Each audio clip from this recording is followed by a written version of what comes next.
Hola, hola a todos, ¿cómo están? Continuamos con la lectura de la palabra de Dios. Estamos en segundo de Crónicas, capítulo 33 y 34. Y vamos a leer un capítulo bien largo del Nuevo Testamento que es 1 Corintios 15, así que prepárense. Vamos a la Nueva Biblia de las Américas, segundo de Crónicas, capítulo 33. Comenzamos leyendo, día 208. Vamos. Manasés tenía 12 años cuando comenzó a reinar, y reinó 55 años en Jerusalén. Pero hizo lo malo ante los ojos del Señor, conforme a las abominaciones de las naciones que el Señor había expulsado delante de los israelitas, porque reedificó los lugares altos que su padre Ezequías había derribado. Levantó también altares a los Baales e hizo aceras, y adoró a todo el ejército de los cielos y los sirvió. Edificó altares en la casa del Señor, de la cual el Señor había dicho: Mi nombre estará en Jerusalén para siempre.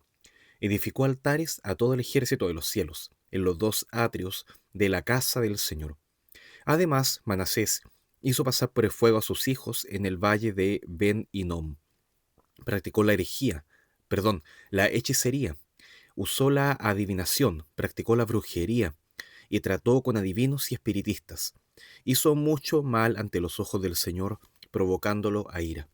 Colocó la imagen tallada del ídolo que había hecho en la casa de Dios, de la cual Dios había dicho a David y a su hijo Salomón: En esta casa y en Jerusalén, que he escogido de entre todas las tribus de Israel, pondré mi nombre para siempre, y no volveré a quitar el pie de Israel de la casa que yo he asignado para sus padres, con tal de que cuiden de hacer todo lo que les he mandado conforme a toda la ley, los estatutos y las ordenanzas dados por medio de Manasés.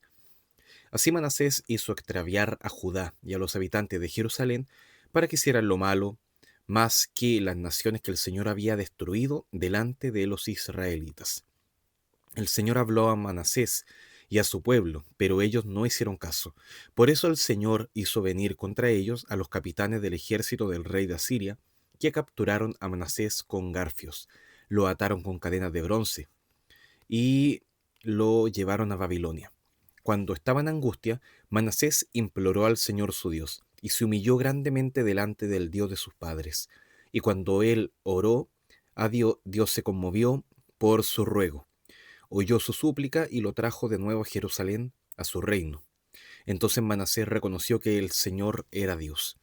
Después de esto, Manasés edificó la muralla exterior de la ciudad de David al occidente de Gihón, en el valle, hasta la entrada de la puerta del pescado, y rodeó con ella el Ofel y la hizo muy alta.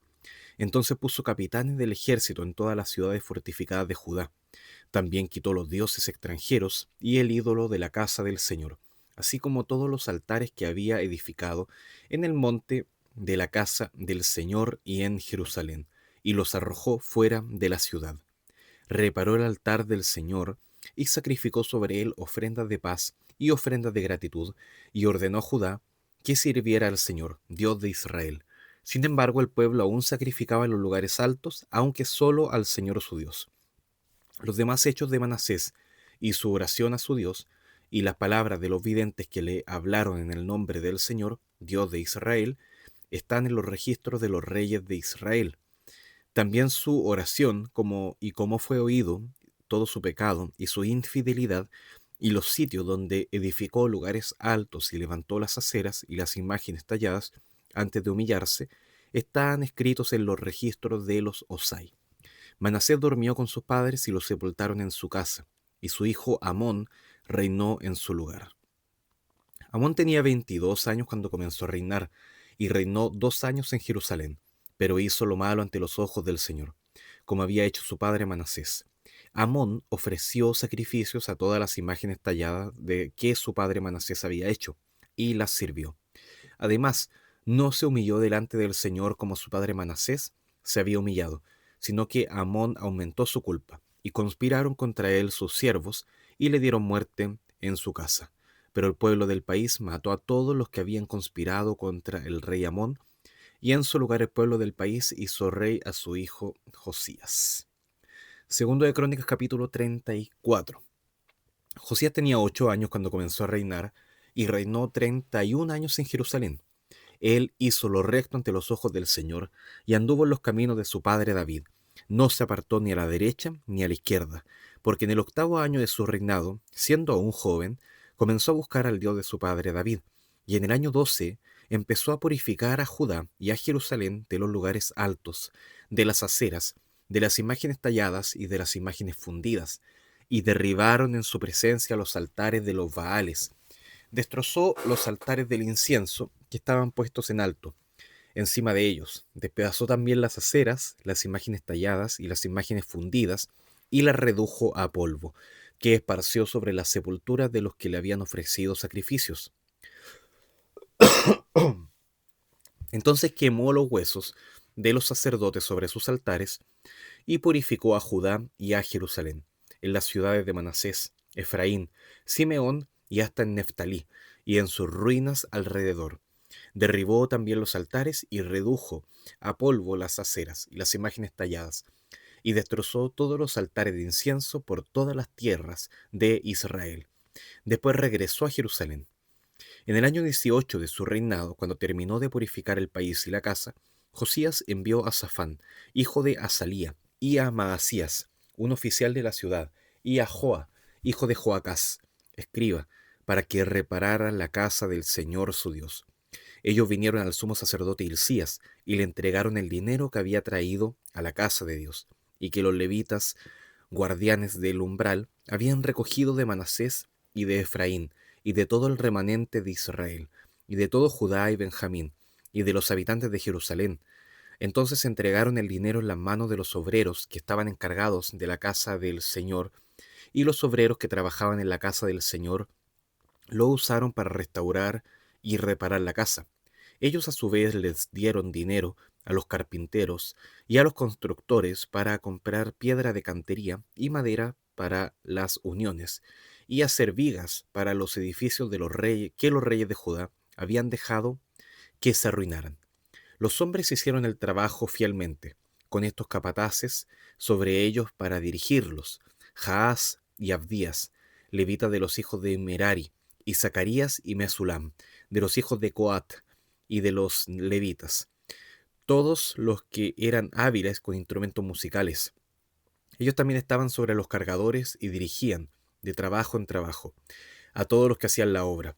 Algunos de los levitas eran escribas, oficiales y porteros. Mientras ellos sacaban el dinero que habían traído de la casa a la casa del Señor, el sacerdote Hilcías encontró el libro de la ley del Señor dada por Moisés. Entonces Hilcías dijo al escriba Safán: He hallado el libro de la ley en la casa del Señor. Hilcías le dio el libro a Safán, y éste llevó el libro al rey y le dio más noticias. Todo lo que fue encomendado a sus siervos lo están haciendo. También han tomado el dinero que se encontraba en la casa del Señor y lo han entregado en manos de los encargados y de los obreros. El escriba Safán informó también al rey: El sacerdote Hilcías me ha dado un libro. Y Safán leyó de él en la presencia del rey. Cuando el rey oyó las palabras del rey, rasgó su... Cuando el rey oyó las palabras de la ley, rasgó sus vestidos. Entonces el rey ordenó a Hilcías, a Ahicam, hijo de Safán, a Abdón, hijo de Micaía, al escriba Safán, y a Asaías, siervo del rey: Vayan, consulten al Señor por mí y por los que quedan en Israel y en Judá, acerca de las palabras del libro que se ha encontrado, porque grande es el furor del Señor que se derrama sobre nosotros, por cuanto nuestros padres no han guardado la palabra del Señor, haciendo conforme a todo lo que está escrito en este libro. Entonces Hilcías fue con los que el rey había dicho a la profetisa Hulda, mujer de Salum, hijo de Ticba, hijo de Arjas, encargado del vestuario. Ella habitaba en Jerusalén, en el segundo sector, y hablaron con ella acerca de esto. Y ella les dijo: Así dice el Señor, Dios de Israel: Digan al hombre que los ha enviado a mí: Así dice el Señor, voy a traer mal sobre este lugar y sobre sus habitantes, es decir, todas las maldiciones escritas en el libro que ellos han leído en presencia del rey de Judá, por cuanto me han abandonado y han quemado incienso a otros dioses para provocarme a ira, con todas las obras de sus manos, Por tanto, mi furor se derramará sobre este lugar, y no se apagará. Pero el rey de Judá, que los envió a ustedes a consultar al Señor, así le dirán: Así dice el Señor, Dios de Israel, en cuanto a las palabras que has oído, porque se enterneció tu corazón y te humillaste delante de Dios, cuando oíste sus palabras contra este lugar y contra sus habitantes, y te humillaste delante de mí, y rasgaste tus vestidos, y lloraste delante de mí. Ciertamente te he oído, declara el Señor, te reuniré con tus padres, y serás recogido en tu sepultura en paz, y tus ojos no verán todo el mal que yo voy a traer sobre este lugar y sobre sus habitantes. Y llevaron la respuesta al rey. Entonces el rey mandó reunir a todos los ancianos de Judá y de Jerusalén, y subió el rey a la casa del Señor con todos los hombres de Judá, los habitantes de Jerusalén, los sacerdotes, los levitas y todo el pueblo, desde el mayor hasta el menor, y leyó en su presencia todas las palabras del libro del pacto que había sido hallado en la casa del Señor. Después el rey se puso en pie en su lugar e hizo pacto delante del Señor, de andar en pos del Señor y de guardar sus mandamientos, sus testimonios y sus estatutos con todo su corazón y con toda su alma, para cumplir las palabras del pacto escritas en este libro. Además, hizo suscribir el pacto a todos los que se encontraban en Jerusalén y en Benjamín, y los habitantes de Jerusalén hicieron conforme al pacto de Dios, el Dios de sus padres. Y Josías quitó todas las abominaciones de todas las tierras que pertenecían a los israelitas, e hizo que todos los que se encontraban en Israel sirvieran al Señor su Dios. Mientras él vivió, no se apartaron de seguir al Señor, Dios de sus padres. Bien, entonces lo dejamos hasta acá. En segundo de Crónicas leímos 2 capítulos, 33 y 34, primeramente viendo a Manasés, que en su pecado, en todo lo malo que hizo, llevó a Judá a la idolatría. Ahora, él después se arrepintió, se humilló, buscó al Señor, y el Señor en su gracia, solamente en su gracia, lo restauró. En 1 Corintios 15, que es lo que vamos a leer ahora, también Pablo, que está escribiendo esto, el apóstol, reconoce por la gracia de Dios, ahí en el versículo 10, que por la gracia de Dios es lo que es. Entonces esa es la transformación de un pecador. Él era un pecador muerto en sus delitos y pecados, pero ahora, por la gracia de Dios, es eso, es una persona nueva. Y eso puede parecer algo humanamente imposible. Y sí, humanamente es imposible. Pero hay algo que todavía puede ser más, todavía imposible de imitarse también, que es la resurrección, de aquello que se habla ampliamente en este capítulo que vamos a leer ahora, capítulo 15. Entonces Josías es el rey que sigue después, después del que sigue a Manasés. Y porque el que está al medio no hay mucho que decir, pero está esta transformación que él busca en todo el pueblo por medio de su palabra. Entonces él busca reformar a Israel por medio de la ley de Dios. Y también hay señales de arrepentimiento en eso, rasga sus vestiduras y otras cosas, escucha el juicio de Dios, buscan al Señor. Entonces acá en el capítulo 15 de Primera a los Corintios, vamos a ver que comienza hablando precisamente del Evangelio que les ha sido anunciado y que por medio de la palabra de Dios hoy día podemos leer.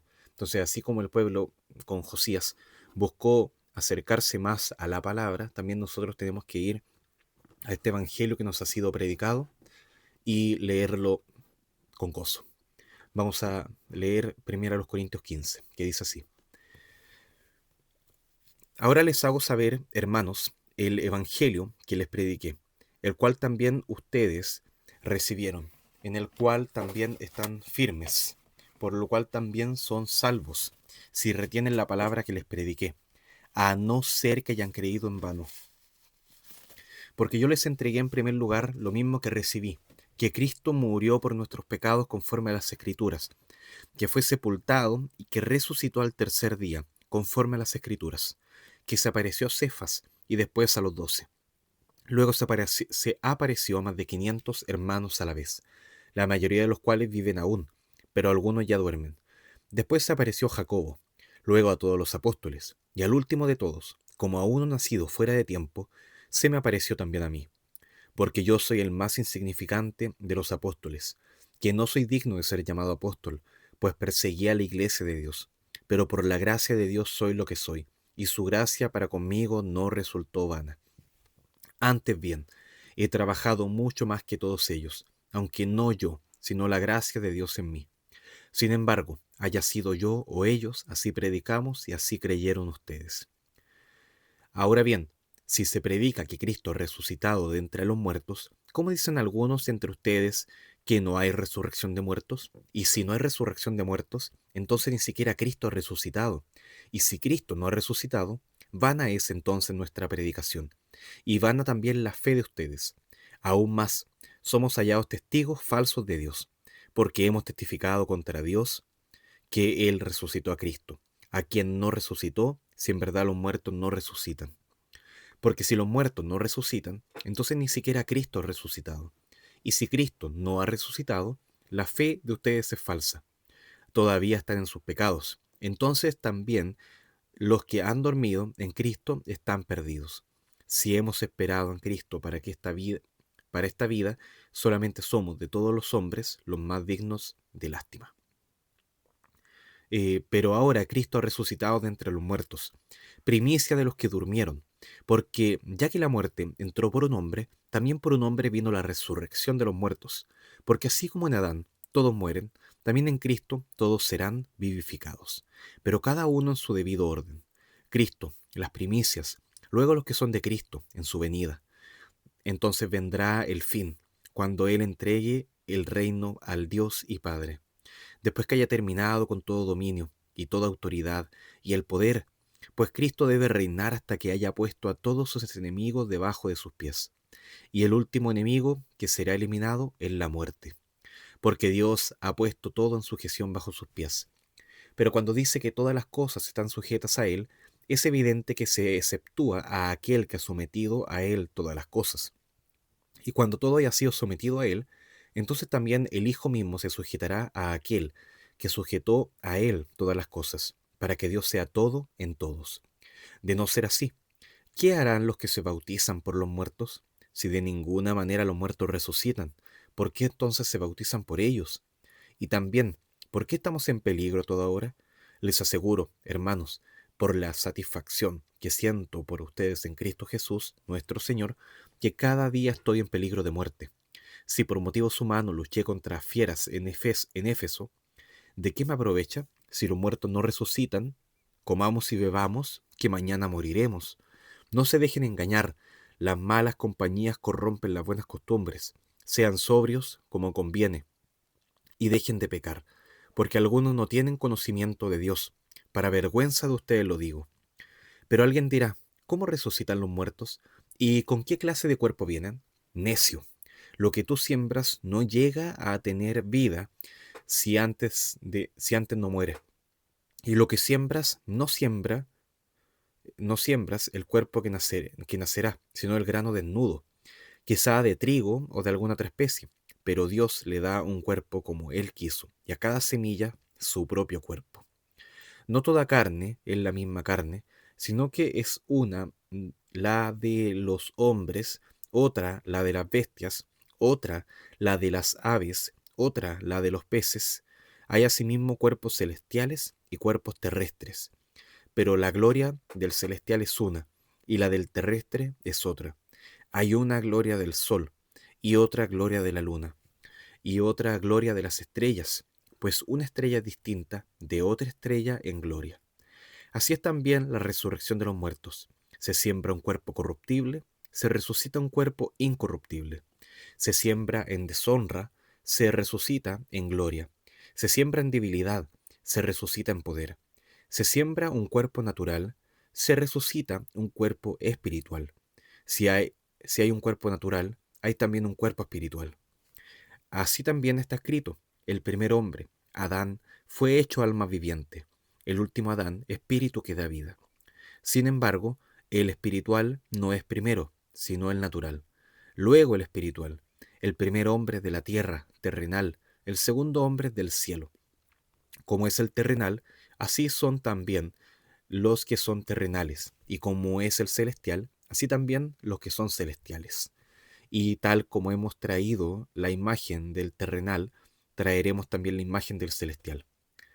Esto digo, hermanos, que la carne y la sangre no pueden heredar el reino de Dios, ni lo que se corrompe hereda lo incorruptible.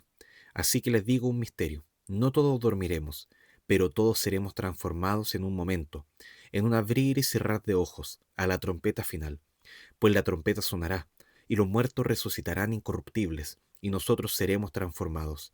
Porque es necesario que esto corruptible se vista de incorrupción, y esto mortal se vista de inmortalidad. Pero cuando esto corruptible se haya vestido de corrupción, y esto mortal se haya vestido de inmortalidad, entonces se cumplirá la palabra que está escrita: devorada ha sido la muerte en victoria. ¿Dónde está, oh muerte, tu victoria? ¿Dónde, oh sepulcro, tu aguijón? El aguijón de la muerte es el pecado, y el poder del pecado es la ley. Pero a Dios gracias, que nos da la victoria por medio de nuestro Señor Jesucristo. Por tanto, mis amados hermanos, estén firmes, constantes, abundando siempre en la obra del Señor, sabiendo que su trabajo en el Señor no es en vano. Bien, lo dejamos hasta acá, un poquito más largo el video hoy día, pero es la palabra de Dios que podemos leer y nos gozamos siempre en compartirla. Así que hermoso tema este, la resurrección, la transformación de nuestros cuerpos, esta esperanza tan grande que tenemos, y como el Evangelio también es centro, importantísimo, lo esencial que tenemos que tener en nuestra vida, la muerte de Jesucristo y su resurrección. Vamos a orar. Gracias, Padre, por tu palabra, gracias por la vida que nos das, gracias por esta esperanza de resurrección, Señor, que ni la muerte nos puede separar de ti.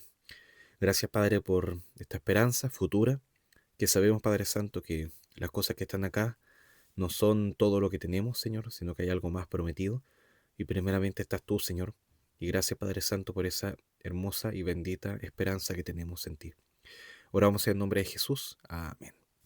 Bueno, queridos, que Dios les bendiga. Un gran abrazo. Chao, chao.